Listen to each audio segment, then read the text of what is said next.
Madam మీకు urgent గా ఒక విషయం చెప్పాలి.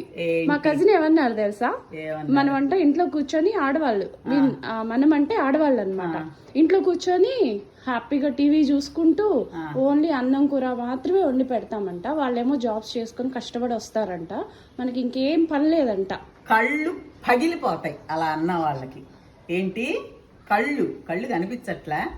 హౌస్ వైఫ్స్ అంటే అంత ఆశామాషిగా ఉందా? ఇంట్లో మనం చేసే పని ఒక్కరోజు చేయమనండి టకాని. అసలు ఉద్యోగాలు చేసేవాళ్ళు ఎన్ని గంటలు బయట ఉద్యోగం చేస్తారు? మహా అయితే ఒక 2-3 గంటలు కంటిన్యూగా చేస్తారు. మనం పొద్దున్న లేచిన దగ్గర నుంచి రాత్రి వరకు కంటిన్యూగా పని చేస్తానే ఉంటాయి. కళ్ళతో చూస్తూనే ఉంటారుగా. ఆ మాత్రం బుద్ధి ఉండొద్దు మనుషులకి. ఎప్పుడు చూడు ఆడవాళ్ళ మీద పడి ఆడవడం అసలుకి తక్కువ పని. మనకు అసలు వాళ్ళకు చేసే 2-3 గంటలకి అంత జీతం ఇచ్చినప్పుడు మనకి ఎంత జీతం ఇవ్వాలా? టయానికి 7 అవ్వంగానే కాఫీలు, 8 అవ్వంగానే బ్రేక్ఫాస్ట్లు, అటు ఇటు చూడకంగానే మళ్ళీ ఇంట్లో ఉన్నారంటే స్నాక్లు తినాలి. అది ఇది వీళ్ళు సోఫాలు కతుక్కొని కూర్చుంటారు. మనం మాత్రం ఇదిగో చెమటలు కారుతనే మళ్ళీ అయ్యిగాక ఇదేదో ముచ్చటగా ఇలాంటి మొక్కలు అవి పెట్టుకుంటాం అనుకో, వీటిని శుభ్రం పాలన ఆలన అన్నీ మనమే చూసుకోవాలి. పిల్లకాయలు జలకాయలు ఉంటారా? సెలవులు వచ్చినాయి అంటే గీబే అంటారు.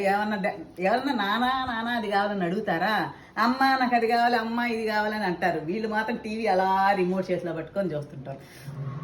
ఈ మాటలు, ఇలాంటి ఉద్దేశం ఉన్న వాళ్ళందరికీ నిజంగా చెప్తున్నాను, కళ్ళు పగిలిపోతాయి. కళ్ళతో చూస్తున్నారుగా, మైండ్తో కూడా ఆలోచించండి. మీ కజినే కాదు, చాలా మందికి ఇదే ఒపీనియన్ మగవాళ్ళకి తెలుసా. బయట ఉద్యోగం చేస్తే మా వారు మాత్రం కాదండి, మా వారు మంచివాళ్ళు. మా వారు లాంటి వాళ్ళు కొంతమందే ఉన్నారు. 80% వాళ్ళు ఇలానే ఉన్నారు తెలుసా. చెప్పు ఆ మాట వెళ్ళి. మీ వీడియో చూపిస్తా. ఏమని? కళ్ళు పగిలిపోతాయి.